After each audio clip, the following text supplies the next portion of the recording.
విగ్రహాల నుంచి కన్నీరు కారడం చూశాం. భగవంతుడి పటాల నుంచి విభూది రాలడం కన్నాం. కానీ ఖమ్మం జిల్లా గార్లలో ఏకంగా సత్యస్వరూపుడు ఆనందదాయకుడైన సాయినాథుడే కన్ను తెరిచాడు. గుడిలో నెలకొల్పిన షిరిడీ సాయి పాలరాతి విగ్రహం ఎడమ కన్ను తెరుచుకుంది. లేలే బాబా నిద్దురలేవయ్యా, ఏలే స్వామి మేలుకోవయ్యా, రవితేజ కిరణమే నీ శరణు కోరుతూ చరణాలను చెరగ తలుపు తీసెరా బాబా. లేలే లేలే లేలే బాబా నిద్దురలేవయ్యా.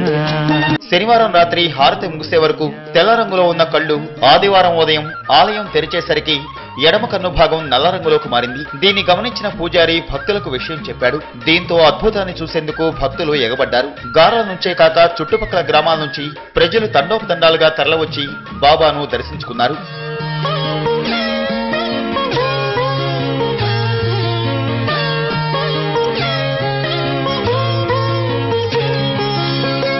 సాయి కన్ను తెరవడం శుభసూచకమని, ప్రజల కష్టాలు ప్రకృతి వైపరీత్యాల నుంచి గట్టెక్కించేందుకే బాబా కన్ను తెరిచాడని భక్తులు విశ్వాసం వ్యక్తం చేస్తున్నారు. ప్రతిరోజు ఉదయం 6 గంటలకు హారతి జరుగుతుంది.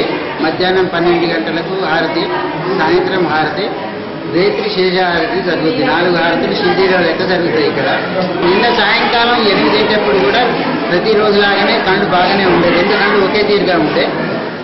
ఇవాళ పొద్దున హారతి ఇచ్చి అభిషేకం చేసే టైంకు ఆ కన్ను మార్పు కనపడటం వల్ల అది అందరికీ చెప్పడం జరిగింది. అది ఒకళ్ళ నుంచి ఒకళ్ళు భక్తులందరూ వచ్చి చూడటం జరిగింది. విగ్రహ నిర్మాణంలో లోపాల వల్లే ఇలా జరిగి ఉంటుందని కొందరు నాస్తికులు భావిస్తున్నారు.